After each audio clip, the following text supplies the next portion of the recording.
अब 288 सीटें महाराष्ट्र में है, 81 सीटें झारखंड में है, लेकिन वहीं हम उत्तर प्रदेश को भी नहीं किनारे कर सकते हैं क्योंकि 10 सीटों पर उपचुनाव होना है। तो क्या ये माने कि चुनाव आयोग आज 3:30 बजे इन तीनों ही जगहों की जो चुनाव की तारीख है उनका जो ऐलान लगभग एक साथ ही हो सकता है, आगे पीछे हम देखें, या उपचुनाव की जो तारीख है उनका अलग होगा ऐलान?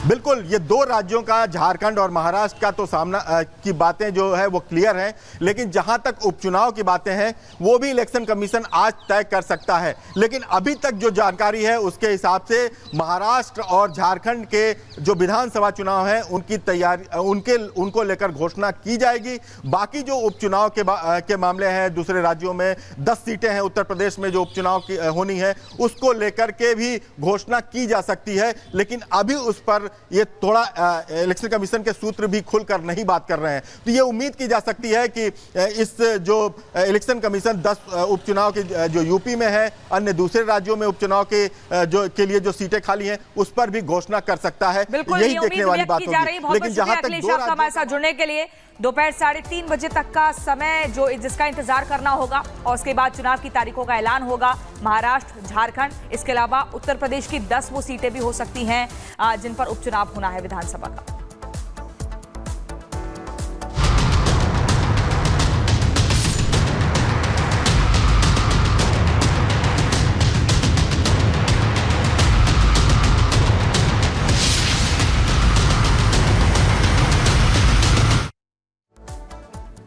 और चलिए अब बात करेंगे मोदी सरकार के उस फैसले की जिसकी चर्चा काफी ज्यादा हो रही है। चर्चा ये हो रही है कि भारत के खिलाफ कोई साजिश रचेगा तो उसको बख्शा नहीं जाएगा। चर्चा ये हो रही है कि भारत की तरफ आंख उठाकर कोई देखेगा तो उसको भी बख्शा नहीं जाएगा। आपको बता दें कि भारत की तरफ से बड़ा फैसला किया गया और आपको ये भी जानकारी दे दें कि कनाडा के 6 राजनयिकों को निकाल दिया गया है और 19 अक्टूबर का अल्टीमेटम दिया गया है। 19 अक्टूबर तक वापस जाना होगा, भारत छोड़ना होगा। भारत ने कनाडा के 6 राजनयिकों को निकाला है। बड़ी खबर इस वक्त आपको बता रहे हैं। और इसके अलावा ये भी आपको बता दें कि भारत के हाई कमिश्नर जो कि इस वक्त वहां पर हैं कनाडा में, उनको भी वापस बुलाया गया है। और ये भी आपको बता रहे हैं इस वक्त की भारतीय विदेश मंत्रालय ने कहा है कि हमें कनाडाई सरकार पर भरोसा नहीं है और वो उन्हें सुरक्षा नहीं दे पाएगी, इसलिए अपने जो डिप्लोमैट्स हैं उनको भी वापस बुलाया। और भारत ने ट्रूडो को चरमपंथियों का समर्थक भी इस दौरान बताया है। कनाडा के झूठे आरोपों के बाद मोदी सरकार का एक बड़ा एक्शन देखने को मिल रहा है, क्योंकि भारत ने 6 कनाडाई डिप्लोमैट्स को 19 अक्टूबर तक भारत छोड़ने के लिए कहा है और कनाडा ने भी भारत के 6 डिप्लोमैट्स निकाल दिए। भारत ने कनाडा में अपने हाई कमिश्नर संजय कुमार वर्मा को भी वापस बुलाया। ये 3 तस्वीरें इस वक्त आपकी टीवी स्क्रीन पर। ट्रूडो ने देखिए एक बड़ा आरोप लगाया था, आतंकी रिजर की हत्या हुई, भारत पर सवाल खड़े किए और उसके बाद से तनाव काफी ज्यादा बढ़ा। भारत का करारा पलटवार और एक्शन में मोदी सरकार लगातार देखने को मिल रही है।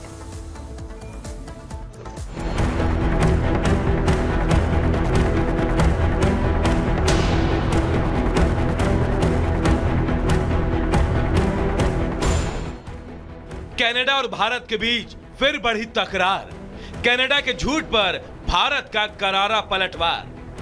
सोमवार को कनाडा पुलिस की एक प्रेस कॉन्फ्रेंस हुई और उस प्रेस कॉन्फ्रेंस में भारत विरोधी जो जहर उगला गया उसने दोनों देशों के रिश्तों में एक बार फिर दूरियां पैदा कर दी हैं। क्योंकि इस प्रेस कॉन्फ्रेंस के ठीक बाद जब भारत ने इन आरोपों को सिरे से खारिज कर दिया तो कनाडा बौखला गया। सबसे पहले हम आपको रॉयल कैनेडियन माउंटेड पुलिस का वो बयान सुनाते हैं जिस पर विवाद शुरू हुआ।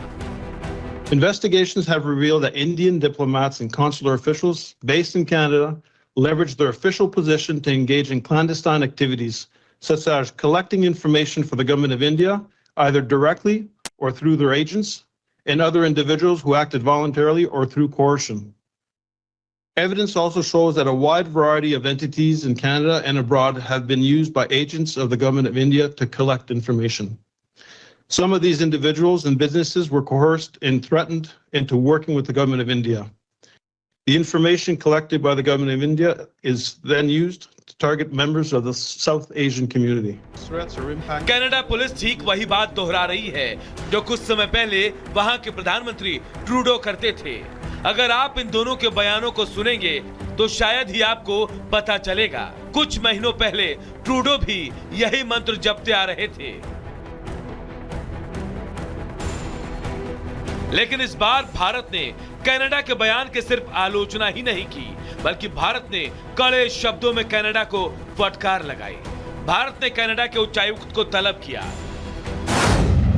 इसके बाद भारत ने कनाडा सरकार के आरोपों के खिलाफ कड़ा कदम उठाते हुए उच्चायुक्त समेत 6 राजनयिकों को निष्कासित कर दिया। निष्कासित राजनयिकों को 19 अक्टूबर तक भारत छोड़ने के निर्देश दे दिए गए हैं। भारत ने कनाडा से सभी 6 राजनयिकों को वापस बुला लिया है। इन अधिकारियों को कनाडा से निष्कासन का नोटिस मिल चुका है। अब भारत से चौतरफा आलोचना का शिकार हुए प्रधानमंत्री ट्रूडो को अपने देश के विपक्ष का भी कोपभाजन बनना पड़ रहा है। कनाडा के विपक्ष ने ट्रूडो सरकार की कार्यशैली पर सवाल उठाते हुए उसे पूरी तरह से विफल बताया। 9 साल उदार सरकार हमारे लोगों को सुरक्षित रखने या राष्ट्रीय सुरक्षा और विदेशी हस्तक्षेप को गंभीरता से लेने में विफल रही।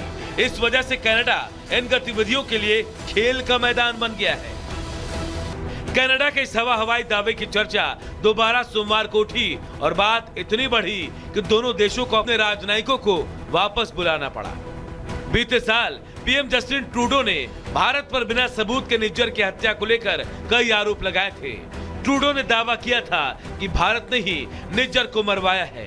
ट्रूडो के इस झूठ का पर्दाफाश तो बहुत पहले ही हो चुका था, जब भारत के लगातार सबूत मांगने पर भी कनाडा ने कोई सबूत पेश नहीं किया और अमेरिका का साथ मिलने के बाद तो उसके झूठ का गुब्बारा और फूल गया था। लेकिन जब सबूतों की बात आई तो इस गुब्बारे की हवा निकलते देर नहीं लगी। Bureau report, Republic Bharat. हालांकि ट्रूडो का ये भारत विरोधी चेहरा पहली बार सामने नहीं आया है। पहले भी इसी तरीके से वो बयानबाजी करते रहे हैं और खालिस्तान के समर्थन में खड़े हुए नजर आते हैं। जो भी वहां पर कनाडा में प्रोटेस्ट होते हैं उन सब के बीच पहुंचते हैं। लेकिन मोदी सरकार ने किस तरीके से खबरदार किया है ट्रूडो को, वो भी आपको समझाते हैं। 6 डिप्लोमेट्स हैं जिन्हें भारत छोड़ने के आदेश जारी कर दिए गए हैं। लेकिन दूसरी तरफ क्योंकि अब चुनाव होने वाले कनाडा में, तो सवाल ये उठता है कि भारत विरोध से जीतेंगे ट्रूडो। कनाडा में अगले साल प्रधानमंत्री पद का चुनाव होने वाला है और इसकी कहीं ना कहीं तैयारियां चल रही है ताकि वहां पर रहने वाला एक जो बड़ा समूह उन्हें खुश किया जा सके। कनाडा में पीएम जस्टिन ट्रूडो के खिलाफ लहर देखने को मिल रही है और वो इन सब के बीच भारत विरोधी रुख अख्तियार कर रहे हैं। 2 चुनाव में ट्रूडो की लिबरल पार्टी हार चुकी है। अब तैयारी प्रधानमंत्री पद के चुनावों के लिए है। मॉन्ट्रियल और टोरंटो चुनाव में बुरी तरीके से उनकी हार हुई थी और इसी के साथ जस्टिन ट्रूडो का अप्रूवल रेटिंग जो है वो 31% से कम है। लोगों के बीच में बहुत ज्यादा पसंद नहीं किए जाते हैं वो। कनाडा में विपक्षी नेता पियरे पोइलेव लोकप्रिय हैं।